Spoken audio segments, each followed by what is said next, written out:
జై శ్రీకృష్ణ. నేను మీ లలిత. ఈరోజైతే నేను మీకు పక్కా పర్ఫెక్ట్ కొలతలతో అప్పాలు ఎలా చేయాలో చూపిస్తున్నానండి. చాలా ఈజీగా చేసుకోవచ్చు. చాలా టేస్ట్గా ఉంటాయండి. గోధుమ పిండి బెల్లంతో చేస్తున్నానండి నేను. చాలా ఈజీగా చేసుకోవచ్చండి. పక్కా కొలతలతో నేను మీకు చూపిస్తాను. నేనైతే ముందుగా కేజీ బెల్లం తీసుకున్నానండి.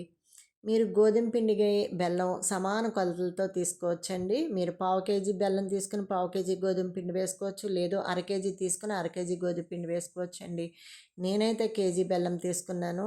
కేజీ గోధుమ పిండి కూడా తీసుకుంటున్నానండి. బెల్లాన్నంతా ఇలాగా ముక్కల కింద చితగ్గొట్టేసుకోవాలండి. తురుముకోక్కర్లేదండి. ఇలా ముక్కల కింద ఉంటే చాలండి. ఎందుకంటే మనం వాటర్ వేసి బెల్లాన్ని పొయ్యి మీద అయితే కరిగే వరకు ఉంచాలండి. నేనైతే అందుకని ఇలా ముక్కల కింద చేసేసుకున్నానండి.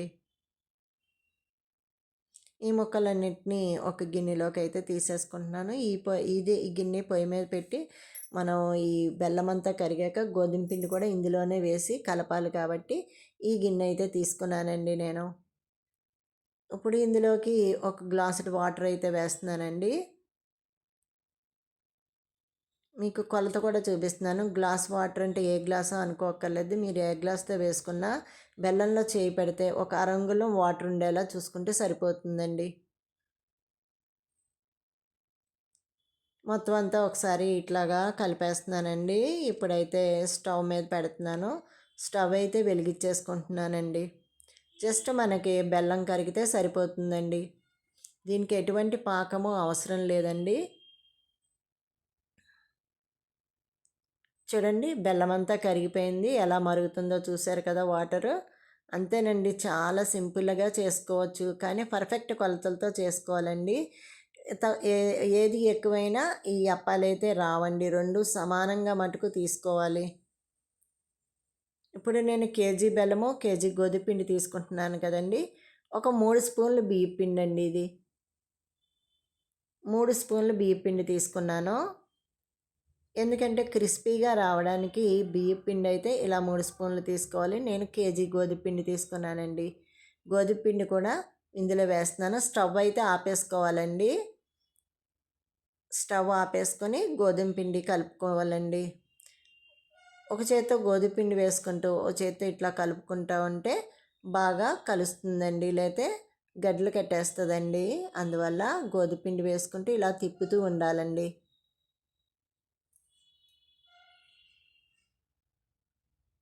పర్ఫెక్ట్ కొలతలండి. రెండు సమానంగా మటుకు తీసుకోవాలండి. ఇలా అంతా కలిసేలాగా కలుపుకుంటూ ఉండాలండి గోధుమ పిండి.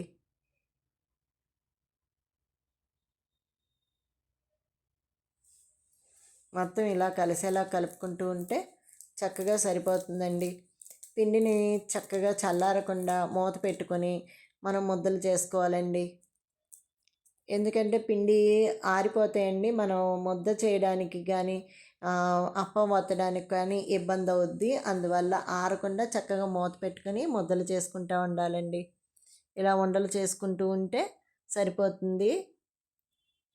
ఈ వంట చేయడానికి ఆయిల్ కానీ నెయ్యి కానీ పెట్టుకోవచ్చండి. నేనైతే కొంచెం నెయ్యి తీసుకున్నాను.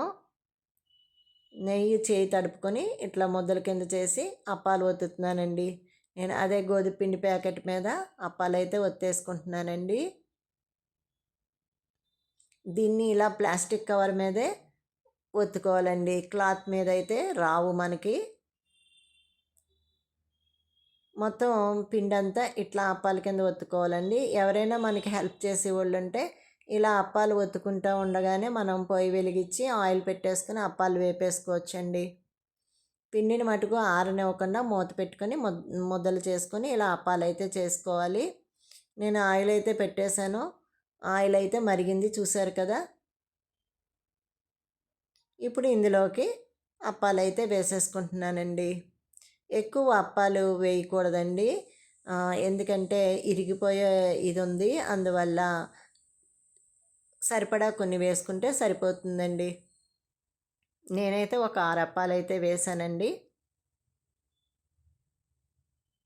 కళాయి క్వాంటిటీ నూనె క్వాంటిటీని బట్టి కూడా అప్పాలు ఎక్కువ వేసుకోవచ్చు. వేయగానే ఎక్కువ బబుల్స్ వచ్చాయి కదండి, కొంచెం వేగిన తర్వాత ఇలా చూడండి కలర్ ఎలా వచ్చిందో. ఇప్పుడు మనం వీటిని టర్న్ చేసుకోవాలండి.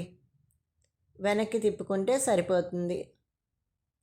చాలా ఈజీగా పర్ఫెక్ట్ కొలతలతో గోధుమ పిండి బెల్లంతో అప్పాలైతే ఇలా చేసుకోవచ్చండి. టేస్ట్ అయితే చాలా బాగుంటాయి. నిల్వ కూడా ఎక్కువ రోజులు ఉంటాయండి. చూడండి 2 పక్కల గోల్డెన్ బ్రౌన్ వచ్చేసింది కదా! ఇప్పుడైతే అప్పాలైతే తీసేస్తున్నానండి. ఇవి వెంటనే మూత పెట్టేయకూడదండి. చల్లారనివ్వాలి. చల్లారి పెట్టుకున్నాక డబ్బాలో వేసుకొని మూత పెట్టుకోవాలండి. మళ్ళీ రెండవ వాయి వేసుకుంటున్నాను. ముందు వాయిలో 6 వేసానండి. ఇప్పుడైతే 7 వేస్తున్నాను. ఎందుకంటే కొంచెం ఖాళీ ఉంది అనిపించింది.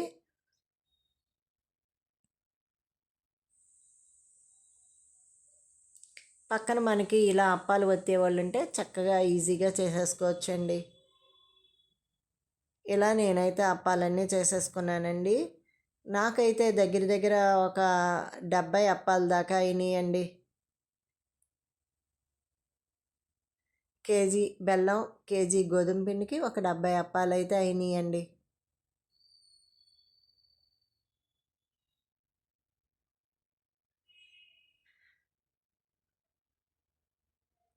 మొత్తం అన్నీ కూడా ఇలా వేసేసుకుంటే సరిపోతుందండి. ఎందుకంటే నాకు బాగా కొలతలైతే కరెక్ట్‌గా మెజర్‌మెంట్స్ తెలుసు కాబట్టి ముందే చెప్తున్నాను. 70 అప్పాల దాకా అవుతాయండి.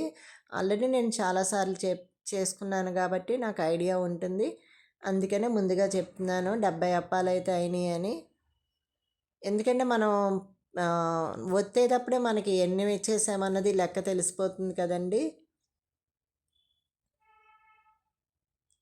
మొత్తం అన్నీ కూడా ఇలాగే వేసుకోవాలి. ఏది విరగదండి. పర్ఫెక్ట్ కొలతలతో చేసుకుంటే ఏది విరగకుండా చక్కగా వచ్చేస్తాయండి అప్పాలు. చాలా క్రిస్పీగా కూడా ఉంటాయండి. చాలా బాగుంటాయి. పైన క్రిస్పీగా లోపల మెత్తగా టేస్ట్ అయితే చాలా బాగుంటాయండి అప్పాలు. అప్పాలైతే అన్నీ పూర్తయిపోయినాయి. చూడండి ఎన్ని అయినాయో. ఒక 70 అప్పాలైతే ఖచ్చితంగా అవుతాయండి. టేస్ట్ కూడా చాలా బాగుంటుంది. ఎక్కువ రోజులు నిలవ ఉంటుందండి. ఈ అప్పాలైతే ఎక్కువ రోజులు నిలవ ఉంటాయి. చల్లారిన తర్వాత డబ్బాలో పెట్టేసుకోవచ్చండి. చూడండి విరిపితే ఎంత బాగా విరుగుతున్నాయో. లోపల చూసారా ఎంత బాగుందో. నా అప్పాల వీడియో నచ్చితే కనుక లైక్ చేయండి, షేర్ చేయండి, సబ్స్క్రైబ్ చేయండి.